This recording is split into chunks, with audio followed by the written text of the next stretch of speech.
Are you actually getting ignored, getting ghosted, or there is actually something that you still can't see? Let's dive into it. Welcome to the Sister. This is Melissa Terrasuma. You're going to be able to find this video in my playlist, Mental Health. Find the link to that playlist in the description below. It is very important that you stay throughout every second of this video so you do not miss important information of the opinion that I'm about to express. Why I say information? Because there might be little pieces of information that I cannot claim is actual or actual medical facts or medical information, because I am not a psychologist, I am not a psychiatrist. This video is only going to be for entertainment purposes only, and that is the reason why. But from these pieces, you're going to be able to find valuable information, and some of these pieces of information will actually be facts, but you cannot replace what I am saying for an actual medical source. You would have to do your own investigation, your own research, and you would have to reach out to a professional yourself to be able to learn more about this disorder. We're going to be talking about bipolar depression.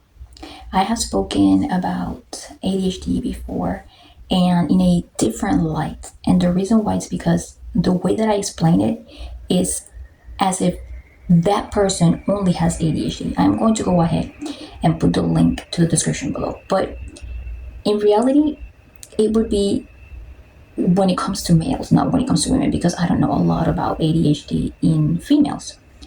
Now, let's get to the bottom of everything. You don't know, let's say, for example, you don't know a lot about bipolar depression disorder, but you do have suspicion, or maybe you were told that the person that you're getting to know or the person that you're dating was diagnosed with it. Maybe you suspect and are looking for some signs. That's why you're tuning into this video. Maybe you are looking to learn how to manage the situation, how to make sure that you get the closest that you can for that relationship, whether it's friends, family, or romantic relationship, to be as close as possible, to be as healthy as possible. Okay, so we're going to be focusing, even though this is not going to be mostly about family, you can actually just replace some of the words and just imagine that you are actually speaking about a family member. We're going to be focusing on dating, getting to know somebody, romantic relationships. So how did I learn about bipolar depression? Wow. It is going to be a very vulnerable moment because I usually don't open up about my personal life, but many years ago, somewhere around 2000, anywhere between 2013 to 2016, let's put it that way, I dated someone with bipolar depression. And this person had told me right off the bat that he had it. And the reason why he told me is because I had noticed that sometimes, he would just leave all of my messages on read or unread, like not being read, right? And I would like call him and he wouldn't even answer. But at the same time, he when I would because I didn't know, when I would confront him about it, and when I finally got a hold of him, he wouldn't he would just say that he was tired or something, until just one day he opened up and he said, yeah, I have bipolar depression, and I just shut down. I even shut down to my relatives, my friends, his brother. He shuts down completely. And sometimes, this was years and years ago, and sometimes, he just needed his own space, to be able to deal with the feelings. And some of those feelings are things that at the time, because I was more immature and because I didn't really take a lot of time to learn about it. I just misconstrued everything, and misconstruing everything led to a lot of problems, and like misunderstandings and disagreements. And that's why I wanted to focus on that. So I continued to be with him, and he would just go away and completely shut down again. And despite his explanations and despite everything, I would just still call and continue to call and leave him voicemails like, hey, how come you're not getting back at me? It's not fair that, you should have some respect for me. You need to compromise a little bit and this and that. Okay. I did not understand it. This was many years ago. I don't know why it keeps lagging. Yeah. Well, fast forward, of course, it ended up not working out, and I was just, I always had questions. I was like, well, what happened? What could, what went wrong? What I could have done better.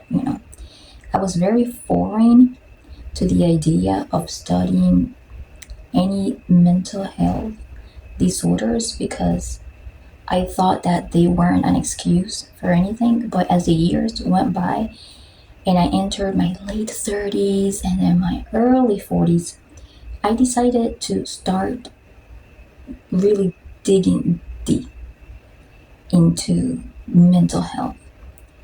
And I started studying bipolar depression. Please remember that these videos are only for entertainment purposes only. What you hear here is simply my opinion. Okay. You need to do your own research, and if you feel like or suspect that you may have bipolar depression, you need to go ahead and reach out to a professional. So I started looking up information, just reading a lot of stories. I reached out, not reached out. I accessed medical literature, medical sources, and I started learning more about it. And I also started reading stories on Reddit on how the dynamics could go or could feel a little bit more healthier when that person is more educated. So doing that along with just meeting people out there, hearing some stories and hearing from people themselves that that they have bipolar depression, I learned some very interesting, like curious kind of things. I did learn from what I have seen that the people that were able to open up about having bipolar depression, or even the ones that have been undiagnosed, because that's another thing. It is a very undiagnosed disorder. And sometimes people could either be in denial or maybe they're just scared of judgment, right? So one thing that I noticed that was very curious, that really drew a very clear line between that and people that act like jerks, because it could be misinterpreted. Somebody that ignores you between that and somebody that really has a disorder, there's a big difference. I noticed that these people, even, compared to the example that I had lived like around 10 years ago, even though they do shut down, I did notice that well, in my experience, they did not act like total jerks. They were able to maintain a degree of respect when addressing you. And from there, I started realizing, wait a minute, people that have been undiagnosed versus people that have, you will still see that sort of pattern,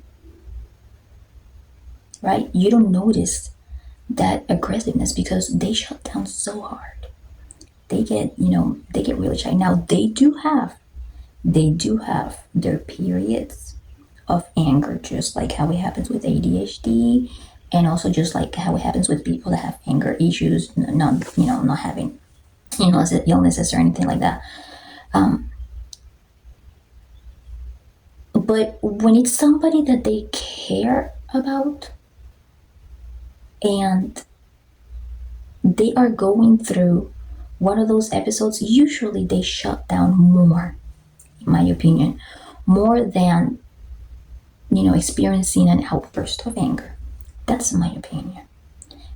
But like I said, yes, they do go through their outbursts, but it's not in the same degree that other people out there do. There is always something that holds them back at some point. And so, what did I learn also about this? From all the stories and from everything that I had experienced in my life, once you start suspecting, and you are mature enough and you have been educated enough, you may ask the person, hey, I'm not trying to set like an uncomfortable environment, but do you feel like, do you have bipolar depression? Sometimes people don't even know. Sometimes they do suspect, they know they have had psychological problems, but they won't say, they might just say, hey, I have had my issues, and I have had my issues with the family. So what to do? What to do specifically at that moment? Well, first we're going to go through the signs, and then we're going to go through what to do. So how do you start suspecting? What are some of those signs? Well, they might have had a history of drug use. That's one. They might have had a history of risky behavior, or you might notice, they are doing some sort of risky behavior, up to your own interpretation.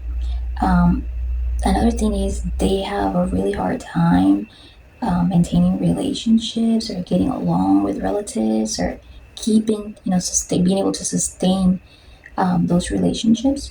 Not because they're always in a bad mood or anything. No, it's because of their shutdowns, and a lot of people just simply just stay away, or just there's a lot of friction, right? And it's just really hard to sustain. That's another sign. Another sign would be, just ignoring you or leaving you messages without reading or having been read. But it's not like they purposely want to do that. I'm going to explain, a little bit why that happens and what to do afterwards. Another thing would be, let me see, I think I mentioned more or less. Oh, yes, patterns of sleeping. Yeah, because I don't have any notes here with me, so patterns of sleeping. If you notice that even though they work daytime, they'll usually stay up at night, like all night, and then they wait until like really late at night to like fall asleep, and they only sleep a little bit before they have to get to work. Those episodes also are very distinct. So all of that combined together, right, may give you some reasons to possibly suspect, right? And so a person like me, what do I do? A person like me interacting with somebody with bipolar depression, now that I have learned so much after all these years, and I have created more empathy towards that special, beautiful community, because I'm telling you, the group of bipolar depression, they're very beautiful. They just need understanding and feelings of safety. Oh, it's lagging a little bit. Sorry. So what to do?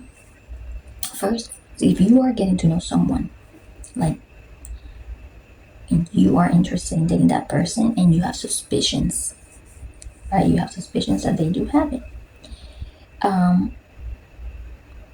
Once your suspicions have been raised, and that person check marks all of these points that I was telling you about, remember, this is no replacement for professional advice. It's no professional advice whatsoever. Entertainment purposes only. My opinion. That's it. give that person some space. Start off with 3 days.